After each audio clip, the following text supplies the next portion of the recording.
자, 이 히브리서라는 책이 여러분께서 말씀을 들으면서 느끼시겠지만 참 어려운 책입니다. 유대인들을 배경으로 쓰여졌기 때문이에요. 그래서 이 말씀 이해를 위해서, 오늘 말씀 이해를 위해서 이 단번에라는 표현과 반복해서 이 표현을 좀 여러분에게 강조하고 싶습니다. 여러분, 무언가를 끊임없이 반복한다. 이건 끝이 나지 않았고 미완성이라는 이야기겠죠. 반대로 단번에 끝내버렸다. 완성을 했다는 이야기입니다. 히브리서에서 이 단번에와 그리고 이 반복에서 이 대조가 이 말씀을 이해하는 데 너무 중요한 개념이다. 특히 오늘 말씀 이해하는 데 있어서 이 부분은 여러분이 굉장히 중요하게 보셔야 할 표현이다라는 것을 염두에 두고 이제 말씀을 좀 들으려고 합니다. 오늘 말씀은 예수 그리스도를 새 언약의 중보자로서, 그러니까 이 새 언약의 축복을 주시는 분으로서 소개를 하고 있어요.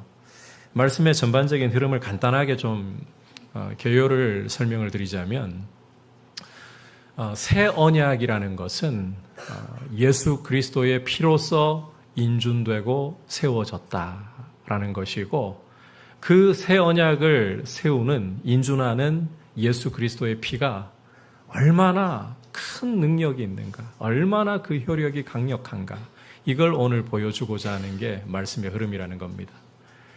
이 점을 여러분이 좀 염두에 두시고서 이제 말씀을 좀 더 구체적으로 살펴보면서 주시는 메시지 받도록 하겠습니다. 함께 15절 말씀 한 목소리로 읽도록 하겠습니다. 시작.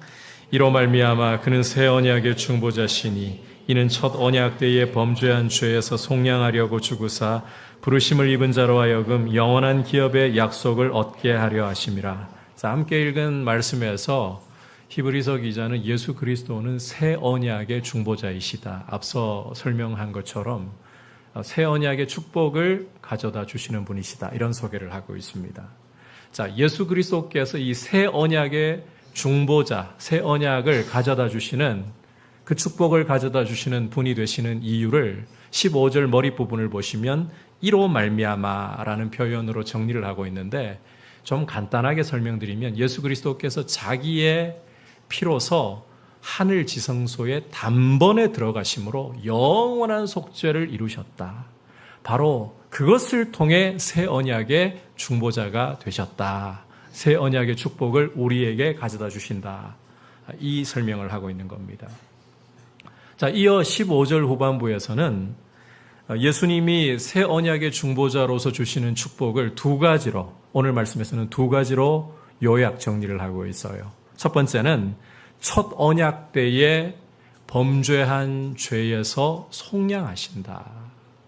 자, 두 번째는 부르심을 입은 자. 이 부르심을 입은 자라는 것은 예수 믿는 성도를 가리키는 거죠. 예수 믿는 성도에게 영원한 기업을 약속으로 받게 하신다. 자, 이 새 언약의 축복, 예수님이 주시는 새 언약의 축복 두 가지가 과거 첫 언약 때에 지은 죄를 속량하고, 두 번째로 부르심을 받은 하나님 백성에게 영원한 기업을 받게 해주신다. 자, 앞서 우리가 9장 전반부를 보았을 때에 이 율법 아래, 구약시대에 드리는 제사 가지고는 사람의 양심을 절대로 온전하게 할 수 없다라는 사실을 보았습니다. 다시 말해 염소나 송아지 피 가지고서는 육체는 정결하게 씻어낼 수 있을지 모르겠지만 그 피가 사람의 양심까지 파고들어서 양심을 죽은 행실로부터 깨끗하게 해낼 방법이 없다는 거예요. 이 염소와 송아지 피 가지고는 양심이 깨끗해지지 않는다. 여러분, 사람의 양심을 죽은 행실로부터 깨끗하게 할 수 있는 유일하고 온전한 길은 오직 예수 그리스도의 피밖에 없는 것입니다. 새 언약의 중보자이신 예수 그리스도께서 십자가라는 제단에서 드리신 그 피만이 우리의 양심까지 스며들어서 우리 양심을 죽은 행실로부터 깨끗하게 할 수 있는 유일한 길이다. 자, 따라서 과거 구약 시대에 첫 언약 아래 있을 때에 사람들이 지었던 죄는 사실상 용서받은 게 아니라는 이야기를 하고 있는 거예요. 구약시대의 사람들이 지었던 죄 용서받은 게 아니에요, 여러분. 하나님이 그냥 그 죄를 눈 감아주시고 넘어가 주셨을 뿐이지 실제 구약시대의 율법 아래 드린 제사 가지고는 사람의 죄가 씻겨나가지 않았다는 것입니다. 장차 오실 예수 그리스도를 보여주는 하나의 예고편에 지나지 않는 성막과 그 제사 제도 가지고는 사람 죄를 절대 못 씻는다. 그냥 하나님이 아직 예수님이 오시기 전이니까 지은 죄에 대해서 눈 감아 주시고 넘어가 주셨을 뿐이다. 여러분, 죄에 대한 진정한 처벌과 용서는 오직 예수의 십자가에서만 이루어지는 거예요. 예수의 십자가 보혈로서만이 사람의 죄가 씻음받고 용서받는 줄 믿습니다. 그 피 외에는 다른 길이 없는 거예요. 자, 이걸 너무나도 잘 보여주고 설명하고 있는 말씀이 로마서 3장 25절 말씀입니다. 함께 한 목소리로 읽어보겠습니다. 시작. 이 예수를 하나님이 그의 피로써 믿음으로 말미암는 화목제물로 세우셨으니 이는 하나님께서 길이 참으시는 중에 전에 지은 죄를 간과하심으로 자기의 의로우심을 나타내려 하심이니. 자, 이 말씀을 여러분께서 잘 보시면 하나님이 길이 참으시는 중에 전에 지은 죄를, 여기 전에 지은 죄라는 게 구약시대에 율법 아래 지은 죄를 말하는 거예요. 그러한 죄를 간과하심으로, 눈 감고 넘어가 주심으로, 예수님의 피로 그 죄를 씻는 길 외에 없기 때문에 하나님께서는 오래 참고 죄를 눈 감고 넘어가 주셨다는 거예요. 여러분, 예수님만이 새 언약의 중보자이고 사람의 죄를 씻을 수 있는 유일한 길이 되심을 믿습니다. 이 길 외에는 전혀 없는 거예요. 예수의 피만이 우리의 양심을 씻어낼 수 있고 우리의 모든 죄를 깨끗하게 할 수가 있는 것입니다. 하나님이 주시고자 하시는 죄사함과 하나님 나라를 기업으로 얻을 수 있는 복을 우리에게 유일하게 가져다 주실 수가 있다는 거예요. 자, 이제 이 개괄적인 설명 후에 이제 이어지는 16절 이하에서 예수 그리스도께서 새 언약의 중보자라고 했잖아요. 이 새 언약을 세우는 일에 있어서 이제 피라는 요소가 얼마나 중요한가, 예수의 피라는 것이 얼마나 중요한가 계속해서 이제 논증하는 내용인데, 이 부분에 대해서 여러분, 우리 문화에서 우리 이해로는 이 논리가 좀 어렵습니다. 왜? 유대인들 이해시키려고 먼저 쓰여진 책이 히브리서이기 때문에. 그래서 좀 어렵지만 제가 차근차근 설명을 할 테니까 최선을 다해서 한번 따라와 보시기를 바랍니다. 앞으로 여러분이 성경 읽는데 도움 드리려고 이 설명 덧붙이는 거고요. 솔직하게 말씀 이해하기에는 이거 설명 빼버리는 게 여러분들에게는 더 쉽습니다. 말씀을 이해하도록 설명할게요. 피해 가서는 나중에 읽으면 이게 도대체 무슨 소리야 하니까. 자, 이런 부분 이해시키려고요. 이 새 언약이라는 게 그 예수의 피로서 인준되고 그 피가 얼마나 능력이 있는가, 이걸 설명하려고 이제 이브리서 기자는 그 출애굽하고 난 후에 이스라엘이 시내산에서 하나님과 맺었던 언약을 가지고 이 부분 예증을 하려고 하는데요. 그 전에 언약이 효력을 발할 수 있는 조건부터 먼저 보편적인 이야기를 꺼내고 있습니다. 16절, 17절 함께 읽어보도록 하겠습니다. 시작. 유언은 유언한 자가 죽어야 되나니 유언은 그 사람이 죽은 후에야 유효한 즉 유언한 자가 살아있는 동안에는 효력이 없느니라. 자, 여기서부터 어려워요. 자, 지금 문맥은요, 언약 이야기하는 겁니다. 새 언약이 얼마나 탁월한 것인가, 이 이야기를 하려고 하는 거예요.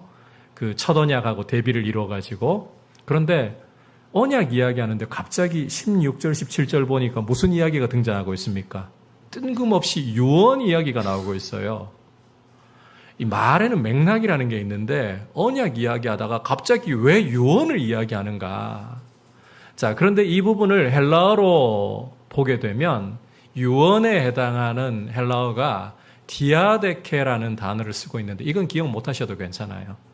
이 디아데케라는 말은 유언으로 번역이 되기도 하지만 원래는 언약으로 주로 번역이 되는 단어입니다. 언약으로. 그래서 15절에 새 언약이라는 이 말을 쓸 때에도 헬라어로 보면 디아데케라는 표현을 썼어요. 그러니까 히브리서 기자가 지금 그 내용 읽어보면 실제 번역도 유언으로 하는 게 맞습니다. 유언이라는 이 이야기를 꺼내면서 유언이라고 생각할 수도 있지만 언약을 떠올리는 단어를 의도적으로 썼다는 거예요. 이건 히브리적인 개념으로 이해해야 되는 거기 때문에 어렵다는 겁니다. 근데 여러분, 자, 유언하고 언약은 성격이 좀 달라요. 유언이라는 것은 16절, 17절 설명을 읽어보시면 아시겠지만 그 유언한 사람이 살아있는 동안에는 효력이 발생하지 않는다. 이건 오늘날도 마찬가지예요. 유언이 제대로 효력을 발하려면 언제라야 됩니까? 유언한 사람이 죽어야 되는 거예요. 그런데 언약의 경우는 효력을 발하려면 이 언약을 맺는 당사자들이 죽을 필요 없습니다. 없어요. 굳이 죽을 필요가 없어요. 이런 의미에서 언약과 유언은 서로 뭔가 맞지가 않아요. 그런데 왜 지금 유언 이야기를 꺼내느냐? 자, 유언하면 뭘 떠올려야 된다? 죽음을 떠올려야 되는 거예요. 그런데 성경을 여러분이 자세히 읽어보시면 죽음이라는 것은 피와 연결이 됩니다. 피와. 성경은 피에는 생명이 있다라고 말씀하고 있어요. 따라서 피가 흘려진다, 죽는다 하면 같은 이야기가 되는 거예요. 자, 고대 언약이라는 것은, 여러분, 고대 언약이라는 것은 근동 지역에서의 언약을 말하는 거예요. 성경의 배경이 되는 근동 지역에서. 자, 두 사람이 언약을 체결을 할 때에 그 형식을 보면 짐승을 잡아가지고 반으로 쪼갭니다. 유혈이 낭자하겠죠. 그리고 그 사이를 언약 맺는 두 사람이 지나가면서 저주를 선언해요. 만약에 언약을 어기고 언약의 조항대로 지키지 않는다. 이 쪼개진 짐승처럼, 이 유혈이 낭자한 짐승처럼 쪼개지리라. 그러니까 언약은 피로서 체결된다는 거예요. 그런데 피 흘림이 무엇로 성경은 연결된다? 죽음. 그래서 자 보세요. 복잡하죠. 죽음으로 효력을 발휘하는 유언. 자, 이 죽음은 또 피 흘림을 이야기하는데 피로서 이제 인준되는 언약. 이게 서로 이렇게 맞물린다. 이거는요, 히브리인들이 이해하기 쉬운 거라서. 그런데 여러분이 성경 읽으면서 뜬금없이 이 이야기 왜 나와? 그래서 설명드린 것 뿐이에요. 간단하게 이 부분 이야기하자면 언약이 효력을 발생시킬 수 있는 조건, 언약이 인준되고 세워지는 조건은 한번 따라합시다. 피로서 된다는 거예요. 자, 그 증거로서 여러분께서 18절을 보시면 첫 언약 역시 이스라엘이 시내산에서 하나님과 맺은 언약 역시 피 없이는 이루어진 게 아니다. 이 이야기를 하는 겁니다. 그리고 그 증거로서 19절부터 21절까지를 보시면 모세가 율법대로 이스라엘 백성들에게 계명을 다 낭독한 후에 송아지와 염소의 피를 뿌렸다. 언약은 무엇로 인준되고 세워지니까 피로써 이 이야기를 하는 거예요. 자, 16절부터 지금 21절까지 이야기가 간단한 표현으로 요약하고 압축하면 한번 따라합시다. 언약은 피로써 인준되고 세워진다. 자, 이 부분 이제 이해를 하셨죠? 이 이야기 하려고 지금 장황한 설명을 한 겁니다.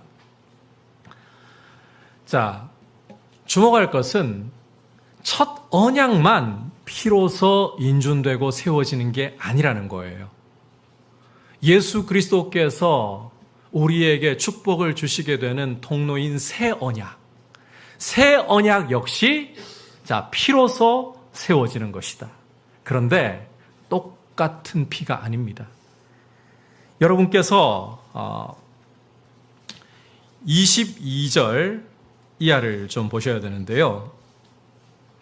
우선 그 언약이 세워지는 그 목적부터 조금 더 설명을 드리자면 여러분, 시내산에서 이스라엘이 왜 하나님과 언약을 맺은 걸까요? 무슨 이유로?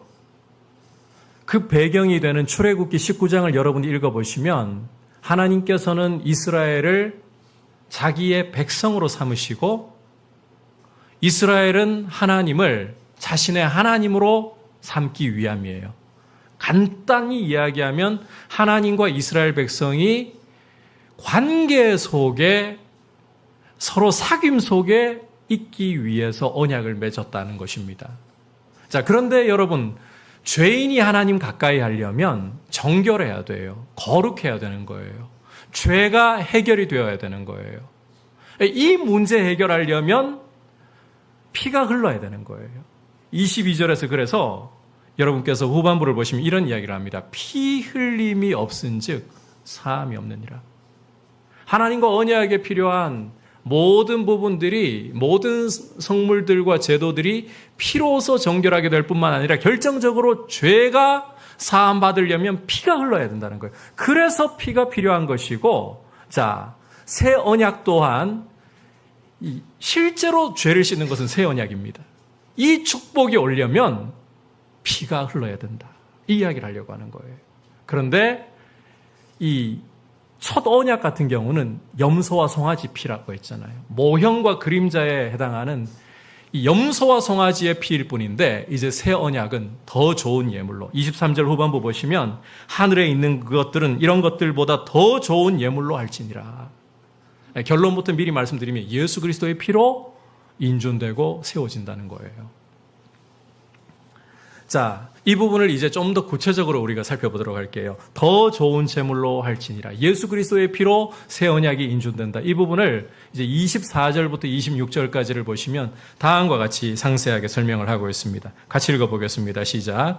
그리스도께서는 참것의 그림자인 손으로 만든 성소에 들어가지 아니하시고 바로 그 하늘에 들어가사 이제 우리를 위하여 하나님 앞에 나타나시고 대제사장이 해마다 다른 것의 피로써 성소에 들어가는 것 같이 자주 자기를 드리려고 아니하실지니 그리하면 그가 세상을 창조한 때부터 자주 고난을 받았어야 할 것이로되 이제 자기를 단번에 제물로 드려 죄를 없이 하시려고 세상 끝에 나타나셨느니라. 자, 함께 읽은 24절을 먼저 보시면 예수님이 그림자에 불과한 성소, 이 사람 손으로 만든 성소에 들어가지 않으시고, 말씀 좀 띄워주세요. 24절. 어디로 바로 들어가셨다? 하늘로 들어가셨다. 바로 그 하늘에 들어가시고 이렇게 말씀하잖아요. 우리를 위해 바꿔 말하면 하나님 앞에 나타나셨다는 거예요. 하늘로 들어가셨다는 것은 하나님 앞에 나타나셨다. 자, 이것은 예수님이 죽음에서 부활하신 후에 승천하신 장면을 묘사하는 겁니다. 승천의 의미를 묘사하는 거예요. 그러니까 예수님께서 이제 십자가에서 흘리신 자기의 피를 가지고서 대제사장으로서 하늘 지성소에 하나님 보좌 앞에 들어가셔서 우리를 위한 제사를 완성해서 죄를 완전히 없애셨다. 이게 바로 하늘에 들어가셨다는 것의 의미라는 거예요. 그러니까 이 새 언약이라는 것은 예수의 피로서 인준되고 세워지고 예수의 피 때문에 그 언약의 축복이 우리에게 와서 죄사함이 완벽하게 이루어진다는 것입니다.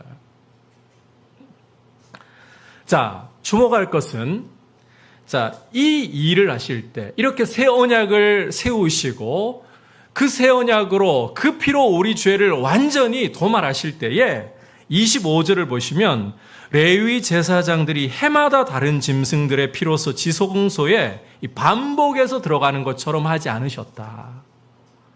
레위 제사장들이 해마다 다른 짐승 피 흘려가면서 반복해가지고 지성소 들어가는 것처럼 하지 않으셨다.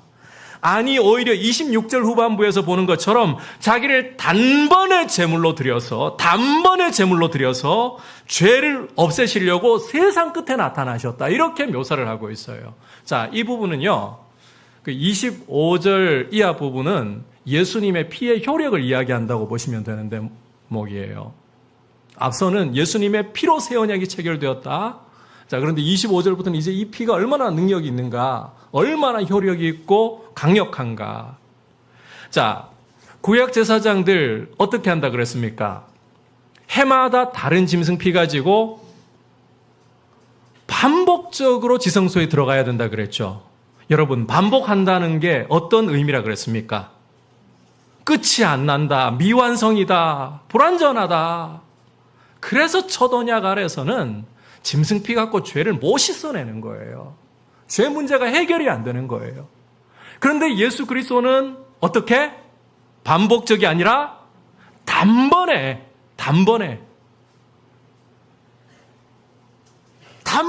자기의 피를 제물로 드려서 죄를 없애시려고 하시는 거예요. 뿐만 아니라 시기적으로도 세상 끝에 나타나셨다. 바꿔 말하면 종말에, 말세에 나타나셨다는 것입니다. 여러분, 예수님이 단번에 십자가에 자기를 제물로 드리셨다. 이게 얼마나 위대한 이야기인지 몰라요. 반복하지 않고 단번에 제물로 드리셨다. 더욱이 시기적으로도 타락한 직후에 예수님 오실 수도 있잖아요. 여러분, 성경 읽으면서 예수님이 왜 굳이 이스라엘 역사가 많이 흐르고 난 후에 성경을 여러분께서 읽어보시면 창세기 4장부터 11장까지가 타락한 이후의 세상 역사를 보편적으로 기록을 하고 있어요. 그리고 12장부터는 이제 하나님께서 이스라엘을 지으시는 역사를 기록하죠. 그 역사가 유구하단 말이에요. 타락한 직후에 바로 예수님 보내시지, 우리 구원하시려면. 굳이, 자, 보세요. 세상에 반역의 역사가 흐를 만큼 흐르고, 그 다음에 이스라엘 만들어가지고, 하나님 백성으로 만들어가지고, 이 구약의 역사가 다 흐른 후에, 이 종말이라고 부르는 때에 예수님을 보내시다니, 굳이 그러실 필요가 뭐 있냐. 그런데 이게 너무 위대한 이야기예요. 여러분, 만약에, 일부에서는 좀 직관적으로 이야기했습니다만, 너무 쉽게 이야기를 한 것 같아서 이부는 조금 더 풀어서 이야기할게요. 만약에 타락한 직후에 하나님이 그 아들을 이 땅에 보내셨다. 그래서 우리 죄 문제를 에덴 동산에서 아예 십자가로 처리하셨다. 과연 우리가 죄에 끔찍하고 비참한 면 알 수 있을까요? 없을까요? 죽었다 깨어나도 모릅니다. 여러분, 우리 인간은 죄를 너무 어리석어서요. 우린 너무 어리석어요. 이 세상의 역사가 창조 후에 타락한 후에 여기까지 오도록 죄에 대한 심각성을 아직도 실감을 못하는 경우가 너무 많아요. 하나님은 죄의 심각성을 역사를 통해 증명하셨어요. 당장 창세기 6장을 보면 사람이 퍼져나가니까 땅에 번성하니까 죄가 막 퍼져나가서 노아가 살던 시대에는 힘이 곧 법이 되는 시대. 그게 어떤 식으로 표현되는가 하면 소위 하나님의 아들들이라고 부르는 권력자들이 그 힘 가지고 자기 마음에 드는 여자 있으면 남의 아내라도 빼앗아버리고 저항하면 죽여버리고 그러한 모습으로 법이 없는 시대, 힘이 곧 법이 되는 시대. 그래서 하나님 어떻게 하십니까? 사람 지으신 것을 한탄하셨다 그래요. 홍수로 세상을 뒤엎어버리셨잖아요. 이스라엘을 하나님이 지으시고 역사를 진행시키시면서 보여주신 게 뭡니까? 심지어 하나님 백성이라도 육체가 죄 앞에서 얼마나 무기력한가입니다. 애굽에서 건져서 가나안 땅을 선물로 주시고 수고하고 애쓴 것이 없어도 풍성함을 주셨건만 그들은 하나님을 버리고 바알이 자기에게 풍성함을 준다고, 군사가 없어도 하나님을 의지할 때 군대를 이기게 하시고 제국을 이기게 하시는데 아수르, 바벨론, 애굽의 눈치를 보면서 하나님을 의지하지 않고 결국은 이스라엘이 유다가 망해서 바벨론 포로로 끌려가지고 이게 뭘 보여줍니까? 죄가 얼마나 심각한가. 이 역사가 아니고서는 증명이 안 돼요. 하나님은 알고 계시죠. 죄가 얼마나 파괴적이고 심각한가를. 그러나 우리는 그걸 몰라요. 그걸 보이신 후에 그 아들을 종말에 보내셨어요. 여러분, 죄라는 것은, 그래서 로마서 읽어보시면 죄가 얼마나 심각하고 부패한가, 사람의 머리끝부터 발끝까지 속에까지 성한 거 하나 남겨두지 않고 다 부패시켜버리고 오염시켜버릴 정도로 심각한 것이 죄라는 것입니다. 그런데 여러분, 이런 죄인을 위해 예수님이 말세에 세상 끝에 오신 거예요. 이렇게 설명하면 조금 더 여러분 이해가 쉬우실지 모르겠어요. 여러분, 페인트를 칠하다가 옆에 잘못 묻혀버렸어요. 그거 지우려면 바로 지우는 게 쉬울까요? 한 1년쯤 묵히고 지우는 게 쉬울까요? 두말할 것 없이 바로 지우는 거겠죠. 묵혀놓으면 이게 스며들어가지고 지워지지도 않을 뿐더러 그 부분을 어떤 경우는 아예 도려내야 되잖아요. 여러분, 죄라는 것은 역사를 통해서 그 실체가 드러났어요. 그 오염된 죄가요, 에덴 동산에서 바로 제거되었다면 우리는 그 죄의 심각성도 모르고 죄가 인간을 얼마나 부패시킨 것인지를 알 도리가 없습니다. 그러나 유구한 세월과 이스라엘 역사를 통해 하나님은 죄가 얼마나 부패하고 얼마나 인간을 망가뜨려 버리는가, 그 증거를 남기시고, 그리고요, 페인트 이야기를 제가 했습니다만 생각해 보십시오. 바로 죄 지워버리는 게 쉬워요. 묵고 묵은 인류 역사를 통해 쌓여온 이 죄를 여러분, 예수님이 십자가에 단번에 종말에 오셔가지고는 단번에 십자가에서 다 없애셨어요. 여러분, 이만큼 예수님의 보혈은 강력하다는 것입니다. 에덴 동산에서 곧바로 죄를 지우셨다면, 어떻게 보면 그러고 나면 그 다음 아담 이후는 더 쉽지 않나요? 그럴지 모르겠지만 여러분 보십시오. 이렇게 묵어있던 죄라 할지라도 단 한두 사람의 죄가 아니라 온 인류의 죄라 할지라도 예수 그리스도의 십자가 보혈은, 그가 십자가에서 흘리신 보혈은 모든 사람의 죄를 도말하고도 남을 정도로, 오고 오는 모든 죄악을 도말하고도 남을 정도로 그 피의 효력이 강력하다는 것입니다. 그 피야말로 진정한 능력이라는 거예요.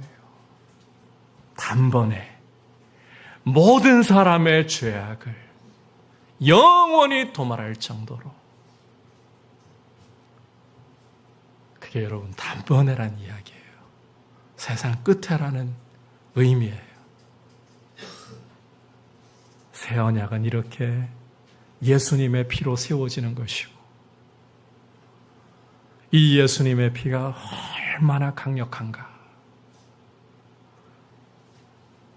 저는 지금 이렇게 여러분들에게 하나님의 말씀을 풀어서 설명하고 있지만 주님이 여러분들에게 이 은혜를 더욱더 깊이 깨닫도록 복 주시기를 원합니다. 그래서 예수의 피밖에 자랑할 것이 없기를 축복합니다. 여러분, 앞서 이 죄의 심각성 이야기했지만 다시 한번 강조하고 싶어요. 인간 문제의 근본이 무엇이라고 생각하십니까? 저는 제가 은퇴하는 날까지, 목사로서 은퇴하는 날까지 강단에 설 기회가 있을 때마다 이 부분은 강조하지 않을 수가 없어요. 이 부분은 계속 강조해야 될 것 같아요. 여러분, 우리 인간에게 진정한 불행을 가져오고 비극을 가져온 인간 근본 문제가 뭐라고 생각하십니까? 그것은 바로 죄입니다. 이것은 아무리 강조해도 지나치지 않습니다. 죄가 인간을 망가뜨려 놓은 거예요. 여러분, 하나님께서는 인간을 지으실 때에 정말 존귀하고 아름답게 지으셨어요. 하나님 닮도록 지으셨어요. 생명과 선이 가득하도록 지으셨어요. 이걸 다 망가뜨리고 짓밟고 경쟁하고 싸우는 존재로, 욕구를 따라서 추잡해지는 존재로 만든 게 죄입니다.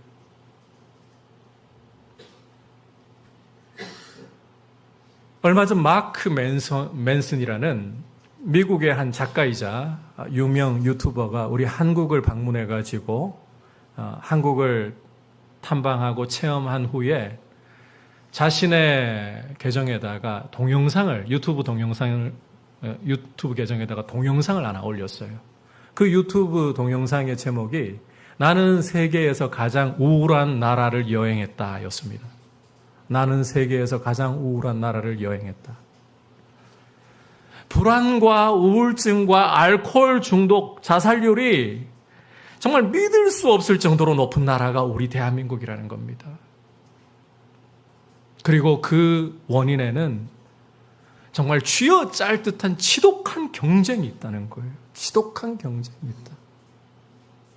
유치원부터, 실은 그 이전부터 시작되겠죠. 유치원부터 시작되는 경쟁. 초등학교에서만 해도 사교육으로 어떻게 해서든 좋은 대학 가서 성공해야 한다라는,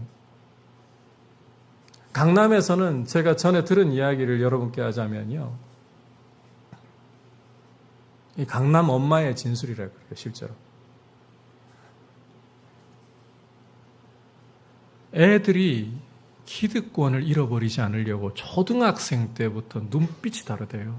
우리가 누리고 있는 이 기득권. 진짜 상류사회의 아이들은 우리가 누리고 있는 이 기득권 잃어버릴 수 없다. 초등학생 때부터 눈빛이 다르고 공부하는 게 차원이 다르답니다.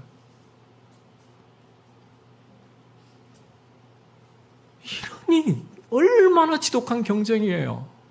이 마크 앤슨이라는 사람은 스타크래프트라는 게임 가지고 이 부분을 이야기하기 시작하는데, 프로게이머들이 기숙사에서 이제 게이머가 그냥 단독으로 하는 게 아니거든요. 그들도 보면 이제 이 회사 소속이 되잖아요.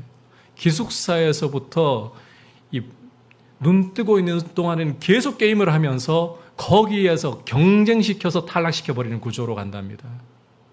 이게 우리 한국 사회의 경쟁 구도를 너무나 잘 보여주고 있다는 거죠. 그런데 이런 지독한 경쟁이 시작된 배경을 보면 우리가 일제강점기와 한국전쟁을 거치고 난 후에 고도 성장을 이루는 과정에서 나온 부작용이라는 겁니다.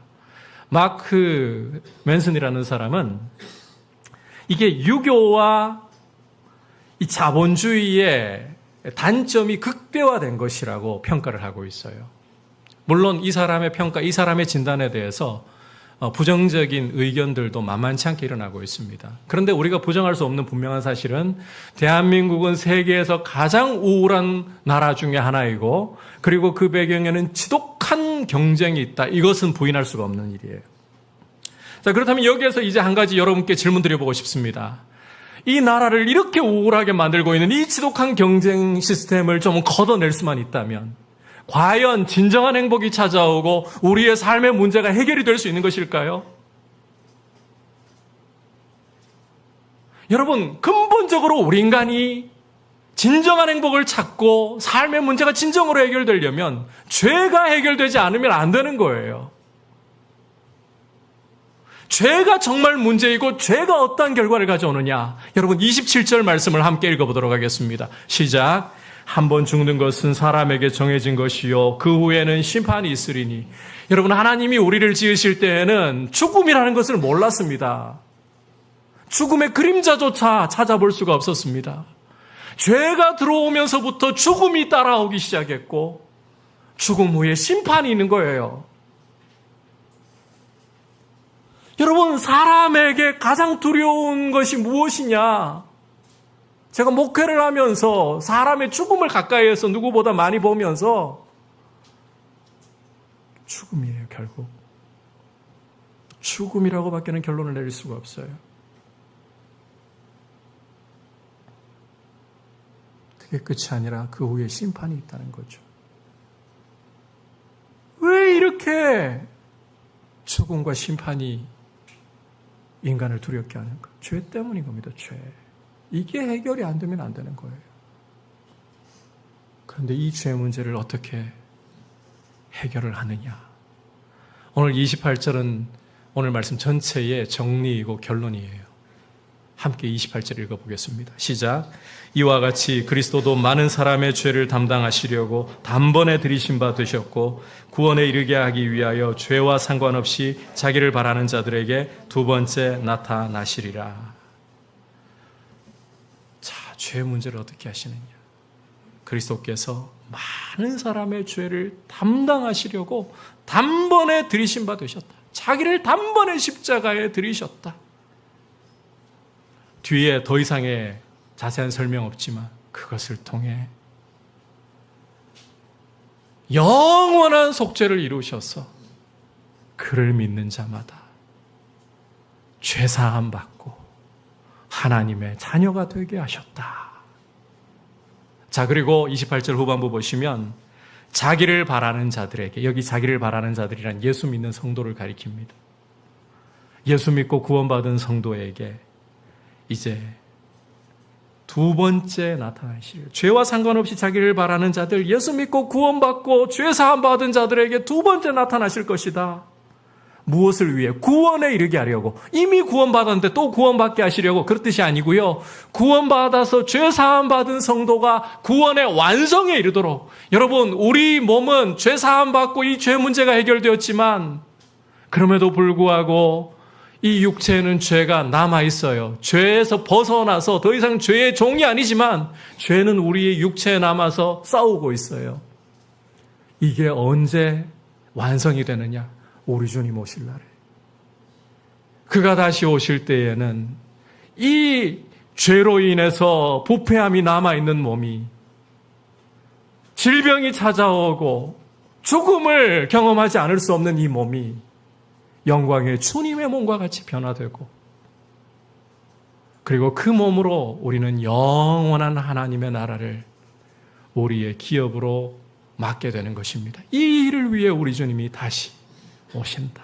우리를 구원하려고 말세에 찾아오셨고 십자가에 죽으셨고 부활승천하셔서 이 새 언약, 죄사하고 하나님 나라를 기업으로 주는 이 축복의 중보자가 되신 주님이 장차 또 오셔서 우리의 이 낮은 몸을 변화시켜 영광의 몸으로 그리고 영원한 하나님 나라를 기업으로 주시게 되시는 것입니다. 여러분, 이 예수님이 주시는 은혜를 알고 장차 올 영광을 우리가 알고 있다면 이 주님으로부터 등 돌리고 편하고 쉬운 길을 걸어가는 것이 마땅한 도리였습니까? 이 히브리서 받아보는 독자들, 예수 믿는 것 때문에 박해받는 것 피하려고 유대교로 돌아갈까 망설이고 고민하고 흔들리고 있다 했잖아요. 우리도 마찬가지예요. 우리도 신앙생활하면서 쉬운 길, 편한 길과 하나님 앞에서 어떤 길이 바른 것인가 이 갈등 속에 살아가고 있다고 보시면 돼요. 여러분, 제가 편하고 쉬운 길이 무조건 잘못되었다 이 이야기를 하려고 지금 여러분께 이 말씀 드리는 것도 아니고 제가 드리는 질문 무조건 또 오해하셔도 안 됩니다. 자, 질문을 좀 여러분께 드려보고 싶어요. 뭐가 편하고 쉬운 길인가 한번 생각을 해보세요. 주일날 캠핑 가고 약속 잡아 놀러 가는 것이 쉽습니까? 아니면 예배 드리러 와서 히브리서 같이 이렇게 참 쉽지도 않은 말씀 빨리 끝내지도 않아. 좋은 설교는 빨리 끝내주는 설교인데 자꾸 끌면서 안 맞춰. 잠 오는데 어느 게 쉽습니까? 놀러 가는 게 쉽죠. 캠핑 가는 게 쉽죠.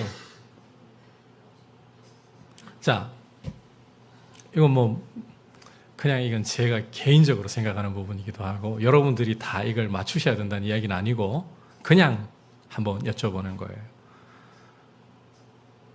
아침까지 늦게 자는 게 쉽습니까? 아니면 잠이 좀 모자란 것 같아도 새벽을 깨우면서 기도하러 나오는 것이 쉽습니까? 뭐가 쉽습니까? 뭐 두말할 필요 없죠. 늦게까지 자는 거죠. 그런데 자, 다시 여쭤봅니다. 뭐가 더 좋습니까? 더 좋은 것. 여러분, 우리는 편하고 쉬운 것이 좋은 것이라는 착시 속에서, 착각 속에서 자주 살아가고 그 속에 빠져들곤 합니다. 예배 드리는 것이 더 좋은 것이에요. 하나님께 기도하는 것이 더 좋은 것이에요. 그러나 우리 육체는 연약하고 이 죄 때문에 어리석어서 편하고 쉬운 것이 좋은 줄로 자꾸만 착시에 빠지고 착각에 빠지는 거예요. 무엇을 선택하는 것이 중요할까요?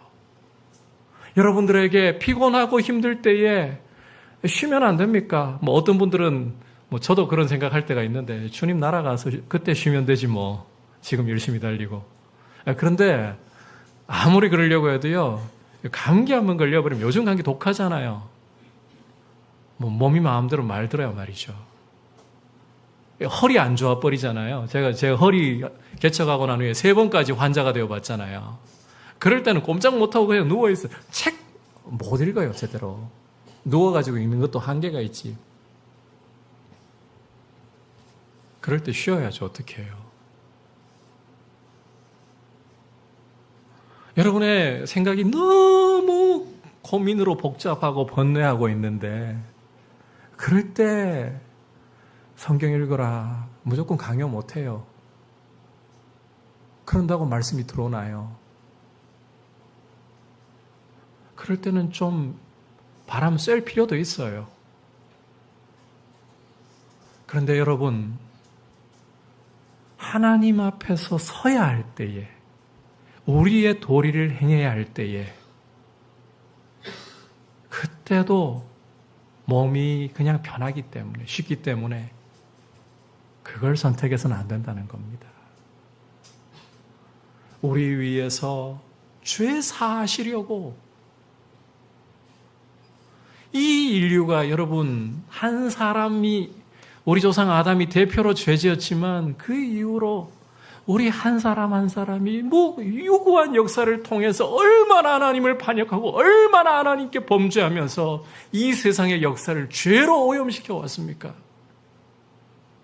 그런데 하나님은 말세에 단번에 그 아들의 피로써 우리의 모든 죄를 도말하시고 그를 믿는 모든 자에게 죄 사함 주시고 장차 완전한 구원, 우리 몸의 변화, 예수님처럼 부활의 몸으로 변화되고 하나님 나라 기업받게 하시려고 예수님을 우리에게 믿으라고 하시고 그분을 따르라고 하고 계십니다. 무엇을 선택하며 걸어야 할까요? 편하고 쉬운 길이 아니라 주님을 따라 걸어가고 주님을 기쁘시게 하는 것이 우리의 제1선택이 될 수 있기를 주님의 이름으로 축복합니다. 오늘 여러분과 함께 새 언약의 중보자가 되시는 예수 그리스도에 대해서 살펴보았습니다. 여러분, 예수님은 새 언약의 중보자, 그 새 언약의 축복을 우리에게 가져다 주시는 분으로서 죄 사함과 하나님 나라라는 기업을 주시는 분이시다. 그리고 첫 언약이 피로 세워졌듯이 이 새 언약은 예수 그리스도의 피라는 더 좋은 제물로 세워진 것이고, 그리스도께서는 단번에 자기를 들이셨어. 세상 끝에 나타나셔서 단번에 자기를 들이셔서 완전한 죄사함을 이루시고 구원의 완성을 이루시고 하나님의 나라를 우리에게 기업으로 주시는 분입니다. 이 예수 그리스도를 따르기로, 이 주님만을 절대적으로 나의 삶의 최우선으로 모시기로 결단하고 주님이 기뻐하실 길을 우리가 하루하루 선택하며 걸어가는 모습 되기를 축복합니다.